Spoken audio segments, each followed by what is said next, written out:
Қайырлы күн. 22 наурыз дүниежүзілік су ресурстар күні. 1992 жылы Рио-де-Жанейро қаласында өткен Біріккен ұлттар ұйымының қоршаған ортаны қорғау және дамыту жөніндегі конференциясында бұл күнді дүниежүзілік су қорлар күні деп жариялады. Бүгінгі біздің тақырыбымыз Айтқажы Қазбеков атамызға арналады. Біздің Ақмола облысында су қорларына әсем ерен еңбегі сіңген профессор, геология, минералогия ғылымдарының кандидаты, КСРО жер қойнауының құрметті барлаушысы, Қазақстан Республикасының Минералды ресурстар академиясының мүшесі, Көкшетау қаласының құрметті азаматы, Көкшетау гидрогеология акционерлік қоғам президенті Айтқажы Қазбеков. Оның басшылығымен облыс өңірлерінде тұщы су қорлары зерттелді. Өлкеміздің су ресурстары мен экологиясын пайдалану жөнінде бір қатар кітаптар мен монографиялар жазды. Айтқажы Қазбеков 1933 жылы 30 тамызда Көкшетау облысы Зеренді ауданының Қарабұлақ ауылында дүниеге келген. 1957 жылы Ленинград мемлекеттік университетін бітірген. Инженер, гидрогеолог. 1957 жылы СОКУР гидрогеологиялық партиясының гидрогеологы. Онда Қарағанды қаласын сумен жабдықтау мәселелерін шешу үшін СОКУР артизан бассейніне барлауын жүргізді.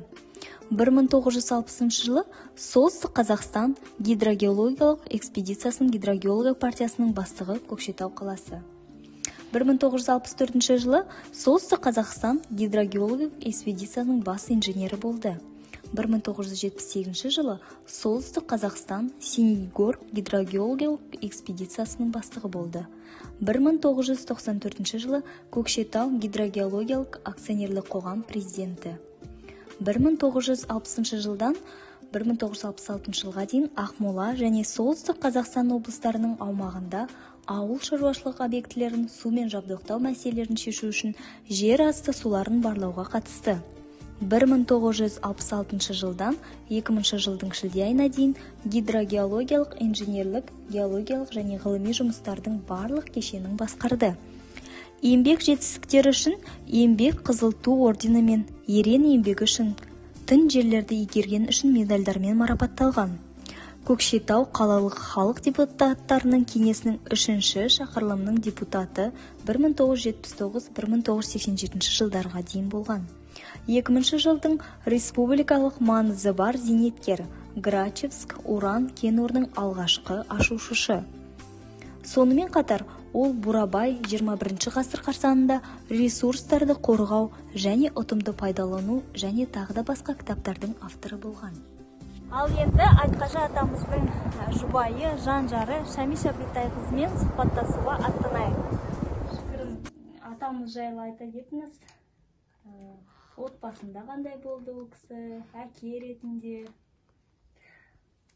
Біз 1959 жылы 25 июльде қосылдық.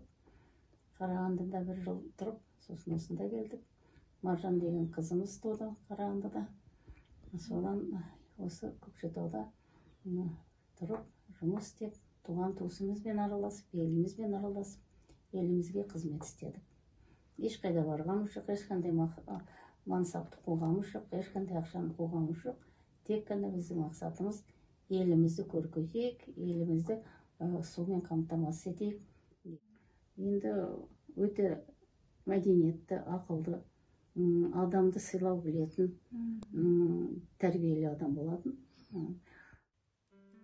Шәми әжеміз бен Айтқажы атамыз 2 ұл және 2 қыз және 8 немере тәрбиелеп өсірді. Шәмиш Әбілтайқызы өз жақын адамын жылылықпен еске алып, оның естелігін қадірлеп, атамыздың кітаптарын, марапаттарын, тіпті киімінде сақтап қойған.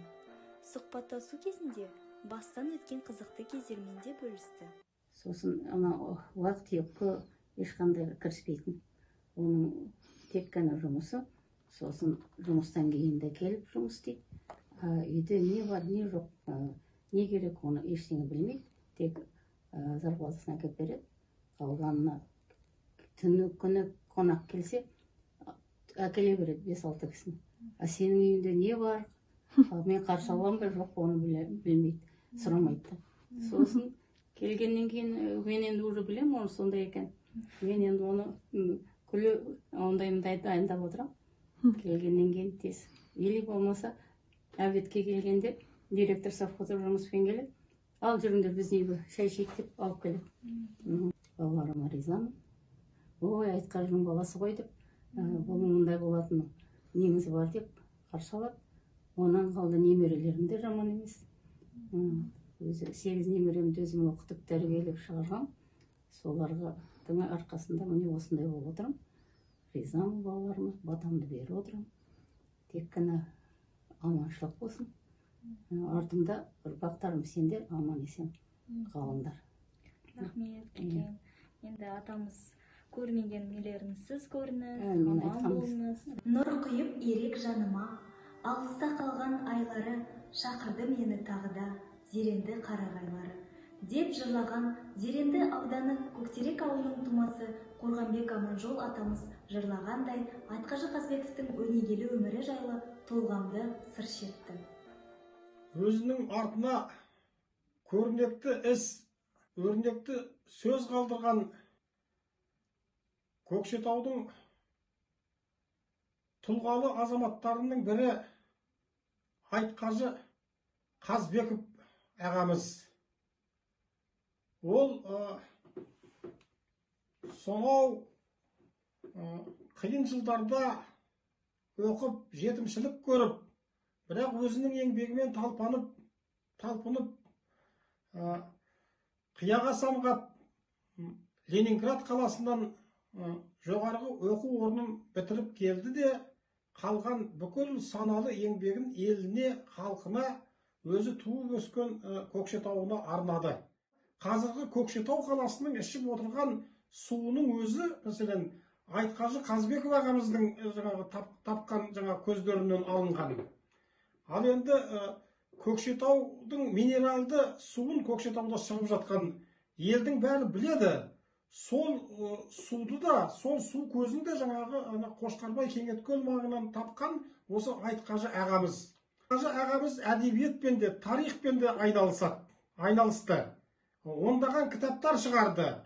Мен Айтқажы ағамыз туралы дастан да жаздым, поэма. Мен енді содан бір шумақтарды оқып берейін. Осында Айтқажының азамат ретіндегі, ғалым ретіндегі тұлғасы біршама сондалған.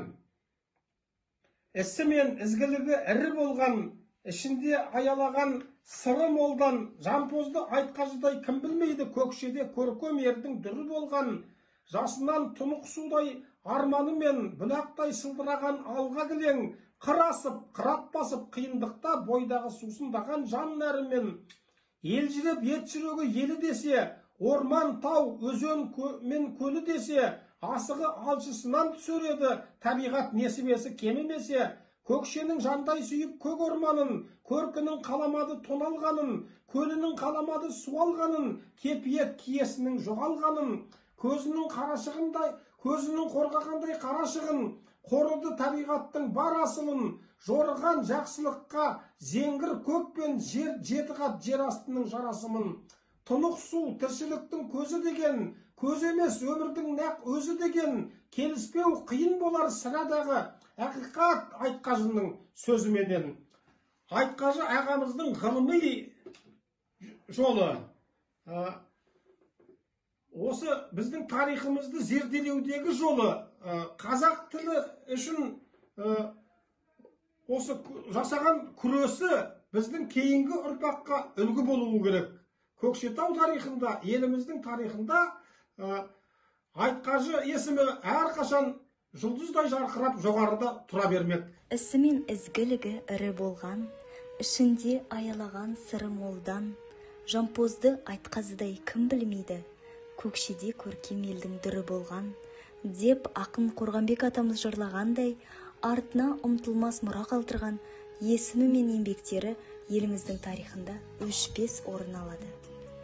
Сіздермен бірге саяхатта болған Ақмола облыстық тарихи-өлкетану музейінің ғылыми қызметкері, эколог маманы Кенжегулова Дина Байғабылқызы.